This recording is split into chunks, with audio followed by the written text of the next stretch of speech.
Mes frères bien-aimés, comment ne pas parler du véritable amour après avoir entendu ces lectures magnifiques?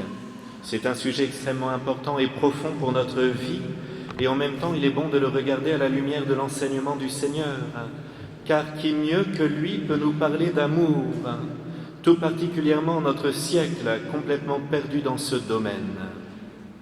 D'ailleurs, je suis persuadé que si chacun de nous mettions sur un petit papier une définition du mot « amour », nous serions étonnés de découvrir une grande diversité de réponses. Alors pardonnez cette image que je vais prendre, mais on pourrait dire que l'amour est un terreau que Dieu a inventé pour que l'être humain grandisse sereinement et se réalise pleinement. Mais c'est aussi une force de vie. Plus un être humain reçoit de l'amour et plus il sera capable d'en donner à son tour. Je parle bien sûr du véritable amour à ne pas confondre avec les sentiments, le plaisir ou encore avec ceux qui ne cessent de gâter leurs enfants, pensant qu'ils seront heureux. Permettez-moi d'illustrer l'amour infini de Dieu pour l'homme. Tout d'abord, il a voulu que chaque être humain naisse et grandisse pendant 9 mois dans la chaleur du liquide amniotique, dans le ventre et sous la protection d'une mère aimante. La femme a reçu dans sa nature une capacité d'aimer assez étonnante. Il suffit de contempler un nourrisson enfouir son petit visage contre sa mère pour comprendre cette intimité, cette intensité d'amour. Et pour que l'enfant ne soit pas apeuré dès sa naissance, Dieu a voulu qu'il ait un père, un protecteur, un papa, lui aussi plein d'amour, mais d'une façon différente. D'où l'importance de comprendre cette belle complémentarité vitale entre l'homme et la femme, sans chercher à féminiser les hommes ni à masculiniser les femmes. L'enfant peut ainsi grandir sous la protection aimante de ses parents, et s'il manque l'un des deux, c'est malheureusement des drames de notre temps, il ne faut pas désespérer, parce que la grâce de Dieu protège son enfant, d'autant plus si celui-ci a été placé dans ses bras dès sa naissance par le baptême. Je pense d'ailleurs à un Don Bosco, qui a perdu son père très jeune, et qui est devenu un grand saint, malgré l'absence du père dans son enfance. Mais continuons sur l'amour du bon Dieu pour chacun de nous. Tout dans la création, mes frères, a été pensé pour notre bonheur. Les saisons, contre la monotonie, la nature, les paysages, les nuits, les cieux étoilés ou nuageux, l'immensité de certaines montagnes ou de l'océan, et on peut continuer sur les milliers de parfums de fleurs ou encore les bruits naturels, comme le calme des vagues, la sérénité d'un ruisseau, le chant d'un oiseau ou le vacarme des cigales. En étudiant un tout petit peu la création, les choses infiniment petites ou infiniment grandes, les lois physiques qui régissent tout ce monde, on en arrive à la conclusion que l'être qui a pensé tout ça par pur amour nous dépasse infiniment et que rien n'a été laissé au hasard. Tout ça, mes frères, pour notre plus grand bien. Enfin, et c'est le plus bel acte d'amour de Dieu, il nous a donné son Fils unique pour qu'au milieu de nos existences, nous n'ayons aucun doute sur sa présence aimante et rassurante. Tout a été pensé pour le bien de chaque être humain, aussi bien le bien corporel que le bien de l'âme avec les sacrements. Par les sacrements, mes frères, nous sommes toujours en présence de ce Dieu si aimant, d'où l'importance de persévérer dans la foi, de ne pas lâcher la main du bon Dieu qui se donne à nous à travers la Sainte Eucharistie, la confession et les autres sacrements. Et en entendant l'évangile de Saint Jean, où le Seigneur laisse à ses apôtres un commandement nouveau, celui de nous aimer les uns les autres comme lui nous a aimés, c'est-à-dire jusqu'à aller donner sa vie dans une terrible injustice, abandonné de tous, trahi, haï, il nous met la barre bien haute. Il ne laisse pas de place pour une religion de préceptes et d'obéissance servile. Ça, c'est bon pour les religions inventées par des hommes. Mais au contraire, il nous commande d'aimer de façon démesurée. Voilà le nouveau commandement. Qui d'entre nous, mes frères, peut prétendre aimer son prochain à la démesure? Vous voyez qu'on a toujours quelque chose à confesser. Moi le premier. Comment ne pas reprendre les paroles de saint Paul aux Corinthiens dans son hymne à l'amour? C'est un examen de conscience parfait. L'amour prend patience, l'amour rend service, l'amour ne jalouse pas, il ne se vante pas, ne gonfle pas d'orgueil, il ne fait rien d'inconvenant, il ne cherche pas son intérêt, ne s'emporte pas, il n'entretient pas de rancune, il ne se réjouit pas de ce qui est injuste, mais il trouve sa joie dans ce qui est vrai, il supporte tout, il fait confiance en tout, il espère tout, il endure tout. Merveilleuse cette définition de saint Paul qui le vivait à fond. À cela, mes frères, on pourrait ajouter les œuvres de miséricorde spirituelle que vous connaissez maintenant par cœur, conseiller ceux qui sont dans le doute, enseigner les ignorants, avertir les pécheurs, consoler les affligés, pardonner les offenses, supporter patiemment les personnes ennuyeuses, prier Dieu pour les vivants et pour les morts. Parfait aussi pour l'examen de conscience. Et c'est notre Seigneur Jésus qui nous montre comment aimer de la façon la plus parfaite. Vous comprenez ici, mes frères, l'importance de lire tous les jours l'Évangile, parce que plus nous connaîtrons la personne de Jésus-Christ, plus il viendra travailler notre intelligence et notre cœur. Lorsque nous aimons par intérêt, tout type d'intérêt financier, par renom, parce que c'est pratique, ce n'est pas de l'amour. Et si jamais nous sommes dans ce type de relation envers les autres, demandons au Seigneur de nous le montrer et de changer radicalement notre façon d'aimer pour nous ajuster à la sienne. Et puis, mes frères, il nous faut parler de la réalité difficile de l'amour conjugal, qui est le lieu privilégié de la charité. J'espère que vous êtes bien installés, que vous avez mis votre ceinture. Ici, et pour reprendre un ami prêtre qui a une grande connaissance du cœur humain, on pourrait prendre pour image celle d'un château. Il y a tout d'abord le sous-sol, qui est bien souvent le lieu le plus humide, plein de toiles d'araignée. C'est assez sombre. C'est un peu à l'image, mes frères, de ce dont je viens de vous parler. D'un amour, je dirais, par intérêt. C'est pratique, parce que l'autre m'apporte ce dont j'ai besoin. Ici, mes frères, nous sommes très loin du véritable don de soi. En ce sens, on ne peut pas vraiment parler d'amour. Ensuite, vous me suivez, il y a le rez-de-chaussée. Ici, on pourrait parler de l'amour passionnel. L'homme et la femme ont tout misé sur le charnel, persuadés de s'aimer. Et lorsque celui-ci disparaît, c'est l'hécatombe. La passion n'étant plus assouvie, le malheur n'est pas loin. Il faut vraiment, mes frères, que les parents comprennent l'importance d'éduquer leurs enfants au bel amour. Mais si le jeune homme ou la jeune fille commence par ce type d'amour, qui n'en est pas, la déception et les souffrances ne seront pas loin, et toute la vie en sera malheureusement impactée. Montons encore d'un étage, mes frères, nous sommes au premier. Ici, on pourrait parler de l'amour d'idéal. On idéalise ce qu'est le mariage ou la vie conjugale. On le voudrait comme ceci ou comme cela. On met les choses en pratique, mais malheureusement, là encore, on risque de se faire mal avec les années.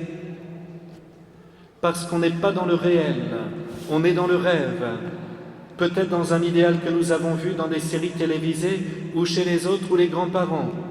Et pour atteindre cet idéal, on veut changer l'autre. On ne veut pas de ses défauts ou de ses limites, mais ça ne marche pas comme ça. Ah, je me souviens, mon grand-père apportait toujours des marguerites à ma grand-mère, tous les 5 du mois. C'est merveilleux, mes frères, mais n'idéalisons pas les choses. Je voudrais tel type de femme, qui soit toujours gentille, qui ne s'énerve pas. Ou je voudrais un mari qui sorte bien les poubelles, qui fasse la vaisselle, qui s'occupe des petits, qui se lève la nuit. Il ne faut pas idéaliser, mes frères bien-aimés, sinon c'est fichu. Notre Seigneur est concret dans l'amour, voyez sa façon de vivre. Allez, on monte au dernier étage, la terrasse, avec vue sur les jardins à la française. Là, c'est le grand amour conjugal. L'autre est aimé pour ce qu'il est. Ce sont les paroles du livre de la Genèse, il ne forme plus qu'un. C'est le don de soi pour l'autre, pour sa personne, pour son être profond. Voilà, mes frères, pour le château des amours conjugaux. On pourrait d'ailleurs reprendre certains aspects sur les grandes amitiés. Mais une fois encore, je supplie les parents avec mon cœur de prêtre de tout faire pour que les enfants soient éclairés sur le bel amour, sur ce que Jésus nous enseigne. Protégez-les de faire de graves erreurs et de s'en mordre les doigts toute leur vie. Mais en même temps, vous le savez, comme moi, nous allons vraiment à contre-courant. Il est devenu très difficile de bien éduquer son enfant à l'amour véritable. Le Seigneur le voit, mes frères, il a une grande compassion, aussi bien pour la jeunesse que pour les parents. Il fait tout pour essayer de réparer les erreurs. Il donne sa grâce, il accompagne, mais malheureusement, c'est toujours compliqué dans ce domaine. Alors j'aurais voulu terminer ici, mes frères bien-aimés, mais il me semble qu'il nous reste encore au moins un domaine qui me semble tellement important. C'est l'amour entre chrétiens. En effet, notre Seigneur s'adresse aux apôtres. C'est à eux qu'il donne ce commandement, pas aux pharisiens ni aux prêtres qui l'ont mis à mort, ni même aux soldats romains et aux païens, mais à ses apôtres. D'ailleurs, c'est beau parce que regardez cette belle première lecture des Actes des Apôtres, alors que la première communauté chrétienne est en émerveillement devant des païens qui ont reçu le don de l'Esprit Saint. Eh bien, que fait Pierre? Tout de suite, il parle du baptême. Ils ont reçu le don de l'Esprit Saint, on les baptise pour leur donner le plus beau des trésors. Tout l'inverse de cette mentalité qui consiste à dire « Ah, c'est beau, cette personne, elle fait le bien, c'est parfait, laissons-la dans son coin, ne lui parlons surtout pas de Jésus. » Eh bien non, mes frères, si nous aimons, nous donnons Jésus aux autres. Nous l'amenons à l'Église, parce que Jésus désire venir dans son âme. Ici, dans la charité, en paroisse, en Église, comme on dit, on peut toujours s'améliorer et travailler ardemment sur soi-même pour être à l'image de Jésus dans nos relations avec les autres, dans le don de soi, dans l'humilité et la capacité à s'abaisser, dans le dépassement de tout jugement qui vient diviser, dans la joie que nous donnons. Si je suis tout le temps tristouné, toujours centré sur moi, sur mes problèmes, si je passe ma vie à juger ou à critiquer, je ne peux pas pratiquer ce grand commandement de l'amour. Et puis mes frères, il me semble dans ce domaine, Jésus nous montre bien qu'il a donné ce commandement aux apôtres, mais en même temps les apôtres n'avaient qu'une seule doctrine, celle du Christ. Vous voyez, depuis les années 60, après le Concile, c'était catastrophique. Il y a eu un vent de rébellion partout, dans le monde, dans la société et dans l'Église. Et aujourd'hui, chacun y va de sa doctrine. Moi, je pense que la liturgie, ça devrait être comme ça. D'ailleurs, je ne vais pas à l'escarpe parce que ça manque de guitare.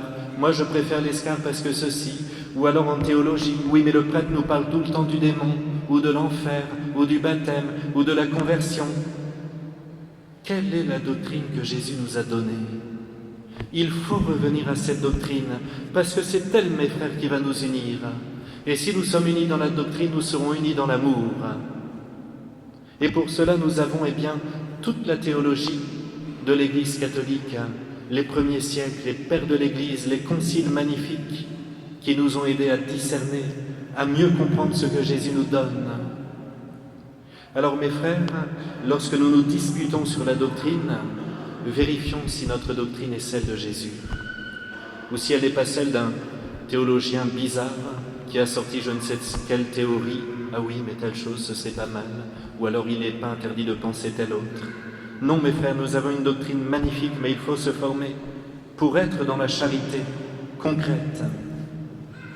Allez, nous allons renouveler ce désir de mieux aimer, parce que chaque jour, chaque dimanche, nous recevons le corps de Jésus. Si Jésus vient en moi, il faut vraiment que je le laisse me transformer. Je ne peux pas traverser ma vie terrestre et ne pas changer. Ce serait malheureux, et je le dis pour moi, mes frères, croyez-moi, que dans nos prochaines confessions, nous nous examinions sur ce grand commandement de l'amour. Et vous verrez que cela portera beaucoup de fruits, parce que lorsqu'il y a de l'humilité dans le cœur, l'Esprit Saint s'engouffre et les grâces arrivent. Je termine simplement en vous disant de toujours regarder la croix de Jésus dans le domaine de l'amour. Parfois on n'en peut plus, on n'a plus envie d'aimer, on n'a plus envie de pardonner, on a envie de juger, on a envie de se venger. Regardons la croix de Jésus, regardons-le agoniser, perdre chacune de ses gouttes de sang par amour pour moi, pour vous. Et regardons Marie, elle est si humble au pied de la croix. Je me souviens d'ailleurs, et je termine ici, je sais que vous aimez les petites histoires, vous êtes comme des enfants. Je me souviens de ce beau miracle à la Madonna del Re en Italie, c'est dans le nord, dans le diocèse de Novara. Si un jour vous passez par là, n'hésitez pas à vous y arrêter. Maintenant, il y a une très belle basilique. Nous sommes en 1494, je vous l'ai déjà raconté. Il y avait là un homme qui venait de jouer au jeu. Il avait perdu tous ses sous. Il avait beaucoup bu à la taverne. Il sort de cette taverne, c'est le soir. Il arrive à l'entrée du village, il est complètement ivre-mort. Il y a là une petite mosaïque de la Sainte Vierge. Il ramasse une pierre et il va blasphémer. Il la jette sur cette mosaïque. Et il repart. Mais il entend 20 minutes plus tard des gens qui s'attroupent. Dans tout le village, on accourt à cette mosaïque. Et donc cet homme se rapproche de cette foule qui est devant la mosaïque. Et il se rend compte que le visage de Marie saigne, là où il avait jeté la pierre. Et depuis ce jour-là jusqu'à nos jours, eh bien, nous avons gardé cette mosaïque. Nous avons gardé les mouchoirs qui ont permis d'essuyer le front de la Sainte Vierge, qui sont encore imbibés de sang. Et chaque jour, eh bien, il y a des milliers de pèlerins qui entrent dans cette basilique pour venir vénérer, pour venir prier, demander des grâces. C'est beau de voir la bonté de la Sainte Vierge. Elle nous entend et nous regarde. Elle n'a pas eu de haine pour cet homme. Qu'est-ce qu'elle a fait tout de suite? Elle lui a obtenu une grâce de conversion. En voyant le sang sur cette mosaïque, il s'est mis à genoux, il a pleuré. Et puis bien sûr, il s'est converti. Devant le mal qu'il avait fait, il a changé de vie. La Sainte Vierge est très bonne, mes frères bien-aimés, elle nous obtient tout. Mais il faut avoir confiance en elle, et surtout, il faut apprendre à l'imiter dans son amour du prochain. Ainsi soit-il.